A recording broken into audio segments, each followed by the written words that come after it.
છે કેન્દ્રીય રક્ષા પ્રધાન રાજનાથ સિંહ આજે ભુજની મુલાકાતે છે।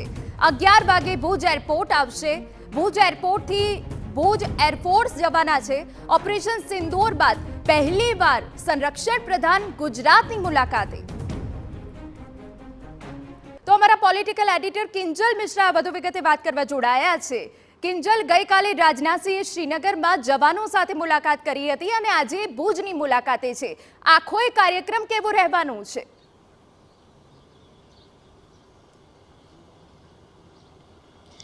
देखो, ऑपरेशन सिंदूर अगर कोईना कारणे सफल थयुं छे तो भारतीय सेनाना अदम साहसना कारणे ऑपरेशन सिंदूर बाद पण पाकिस्ताने जे रीते भारतना जे 11 जे राज्यों हता तेने निशानो बनावવાનો प्रयास कर्यो हतो तेमांनुं गुजरात पण हतुं।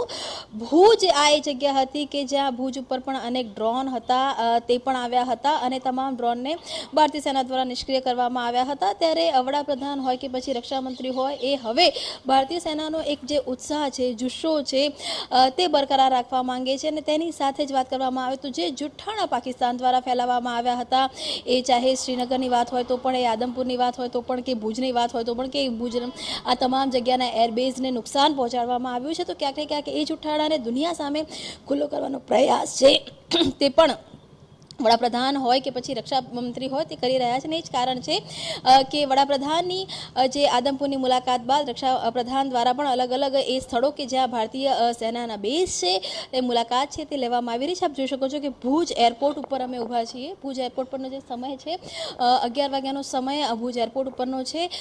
ભુજ એરપોર્ટની ખાસિયત એ છે કે ભુજ એરપોર્ટથી જ ઇન્ટરનલ એક આખો રસ્તો છે કે જે ભુજ એરબેઝમાં જઈ શકે છે। ભુજ એરબેઝની અંદર કેવી રીતે આખું જે ઓપરેશન હતું તેને પાર પાડવામાં આવ્યું અને તે કેવી રીતે કહી શકાય કે શું શું સાવધાની હતી, શું સતર્કતા હતી તે રાખવામાં આવી, કયા પોઈન્ટ હતા। હાલાકી તમામ વસ્તુઓ એ ખૂબ જ કહી શકાય કે ગોપનીય હોય છે અને સુરક્ષાના કારણોસર બતાવવા એવી નથી હોતી, પરંતુ કઈ રીતે જો ગુજરાતની પણ વાત કરવામાં આવે તો ભારતીય સેના દ્વારા એ આખી એક જે કવચ હતું તે બનાવવામાં આવ્યું।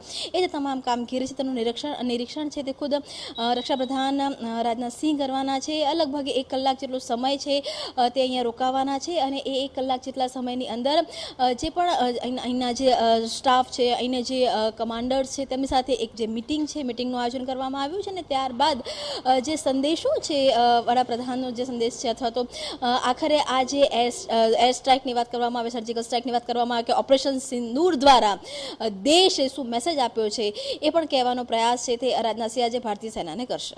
बिल्कुल किंजल, तमाम गतिविधिना अपडेट અમે આપની પાસેથી લેતા રહીશું। ઓપરેશન સિંદૂર બાદ પહેલીવાર સંરક્ષણ પ્રધાન ગુજરાતની મુલાકાતે છે।